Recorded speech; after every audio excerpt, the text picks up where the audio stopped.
السلام علیکم ویورز، امید کرتی ہوں سب خیریت سے ہوں گے اور سب کے لیے قرآن پاک کا ترجمہ عملی زندگی میں مددگار ثابت ہو رہا ہوگا۔ ویورز، ہم چوتھے پارہ کا 5واں رکوع پڑھ رہے ہیں، جس کی 3 آیات ہم نے پچھلی ویڈیو میں پڑھی ہیں۔ آج ہم انشاءاللہ نیکسٹ پڑھیں گے۔ سورہ آل عمران ہماری چل رہی ہے۔ پچھلی ویڈیو میں ہم نے کیا پڑھا کہ اللہ پاک نے سود کے متعلق ہمیں منع فرمایا ہے، اور یہاں تک فرما دیا کہ ڈرو اللہ پاک سے، کہ اس وقت سے ڈرو کہ جب جو اللہ پاک نے کافروں کے لیے آگ تیار کی ہے، یہ نہ ہو تم ہی اس کا ایندھن بن جاؤ۔ تو آج دیکھتے ہیں اللہ پاک آگے کیا ارشاد فرما رہا ہے۔ اعوذ باللہ من الشیطان الرجیم، بسم اللہ الرحمن الرحیم۔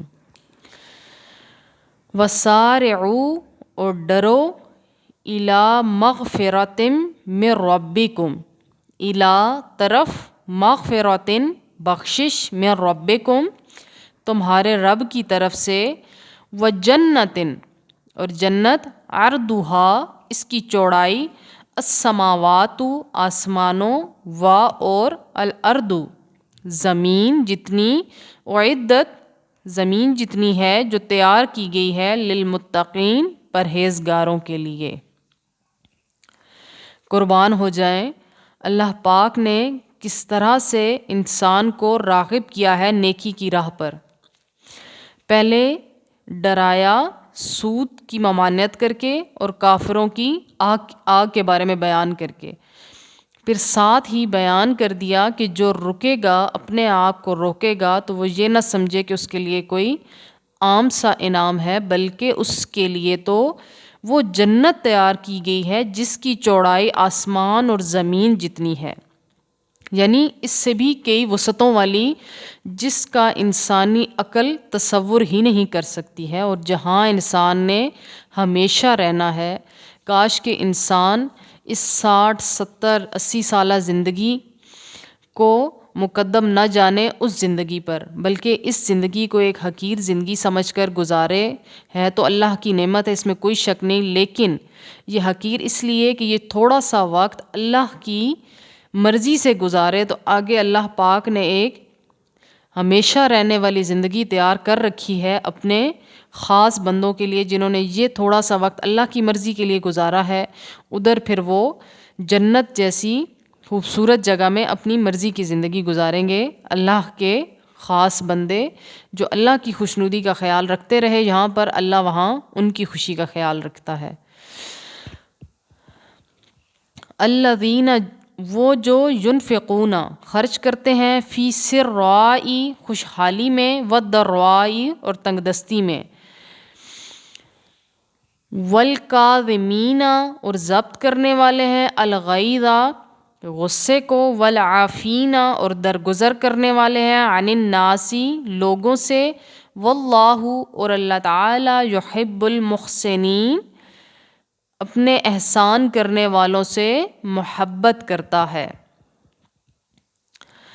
ابھی یہاں پر پہلے تو جنت کا ذکر ہوا، اور پھر اپنے ان متقیوں کا بھی اللہ پاک ذکر کرنا شروع ہو گیا ہے۔ ان کی صفات اللہ پاک نے بتانا شروع کر دی ہیں کہ متقی ہوں گے کون، اصل میں ہیں کون، ان کی صفات کیا ہے، ہم کس طرح سے متقی بن سکتے ہیں۔ اللہ پاک نے ہمیں اسی طرح نہیں چھوڑ دیا، بلکہ انگلی پکڑ کر ایک ایک چیز سکھائی ہے کہ یہ صفات پیدا کر لو تو تم بھی متقیوں کی ہی فہرست میں کھڑے ہو سکتے ہو۔ ابھی وہ صفات کیا ہے؟ ینفقون خرچ کرتے ہیں، اور پھر ساتھ یہ بھی بتا دیا کہ صرف خوشحالی میں ہی خرچ نہیں کرتے، بلکہ تنگ دستی میں بھی خرچ کرتے ہیں۔ جس طرح سے اللہ پاک کو جوانی کی عبادتیں پسند ہیں، اسی طرح سے تنگ دستی میں اللہ کی راہ میں دینا بھی اللہ کو بڑا ہی پسند ہے، بڑا ہی محبوب ہے۔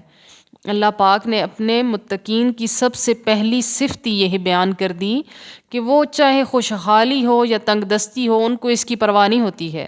ان کو تو ایک ہی پرواہ ہے کہ ہم نے اللہ کے بندوں کی مدد کرنی ہے اللہ کی خوشی کے لیے، ہم نے اللہ کے بندوں کی مشکلوں کو آسان کرنا ہے اللہ کی رضا کے لیے، کہ کل ہماری مشکلات بھی آسان ہو سکیں، ہماری بھی قبر کے مشکلات اور قیامت کا حساب آسان ہو سکے۔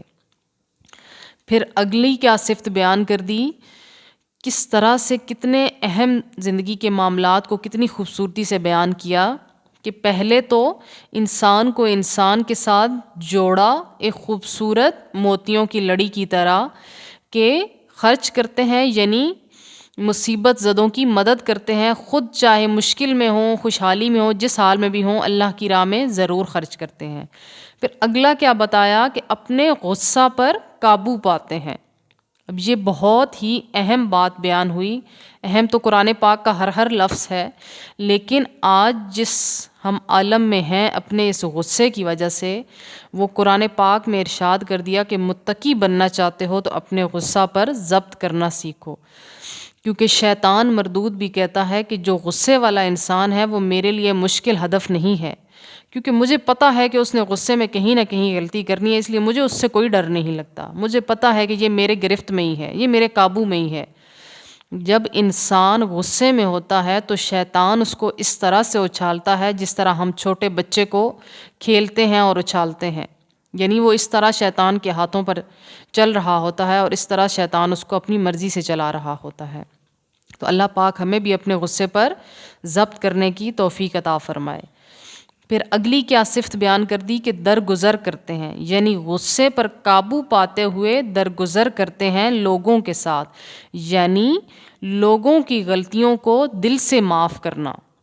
اب یہ درگزر نہیں ہے کہ جو ہمارے اختیار میں نہیں ہے ہم اس کو تو معاف کر دیں، لیکن جو ہمارے اختیار میں ہے ہم خوب اس کو پکڑ کے رگڑا لگائیں۔ یہ بات عفو و درگزر کے قاعدے قانون پہ پوری نہیں اترتی۔ عفو و درگزر تو اللہ پاک نے خود ارشاد فرما دیا ہے کہ غصے کو قابو کرتے ہوئے لوگوں کے ساتھ درگزر کرنا،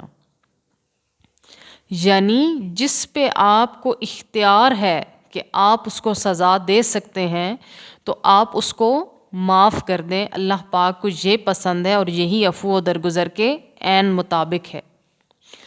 پھر اللہ پاک کیا ارشاد فرماتا ہے کہ اللہ محبت کرتا ہے احسان کرنے والوں سے، یعنی جو دوسروں پر احسان کرتے ہیں ان کو غلطی ہونے کے باوجود بھی معاف کر دیتے ہیں، تو ایسے لوگوں کو اللہ پاک پسند کرتا ہے۔ قرآن پاک جیسی عالمگیر کتاب میں جب اللہ نے فرما دیا کہ اللہ احسان کرنے والوں کو پسند کرتا ہے، پھر تو کوئی گلہ شکوہ بنتا ہی نہیں ہے کہ ہم گلے کرتے ہیں کہ ہمارے ساتھ زیادتی ہوئی ہے، ہم تو برداشت نہیں کر سکیں گے، ہم تو غلط بات برداشت ہی نہیں کر سکتے۔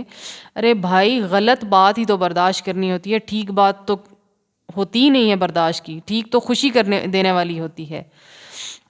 غلط بات کو ہی تو برداشت کرنا عفو و درگزر کے قاعدے میں آتا ہے۔ غلط بات کو برداشت کرنا ہی تو اس قاعدے میں آتا ہے کہ اپنے غصے کو پر قابو پا کے معاف کر دینا، یہی تو اللہ پاک کو پسند ہے، یہی تو احسان ہے۔ اور پھر ہم ہر احسان کا بدلہ دنیا میں ہی اس انسان سے چاہتے ہیں، جبکہ بدلہ تو دینے والی اللہ کی ذات ہے، اس کا بدلہ تو بروز قیامت اللہ ہمیں دے گا۔ دنیا میں بھی ملتا ہے لیکن اللہ پاک قیامت میں بھی دیتا ہے۔ کاش کہ ہم صبر کرنے والے اور سمجھنے والے ہو جائیں۔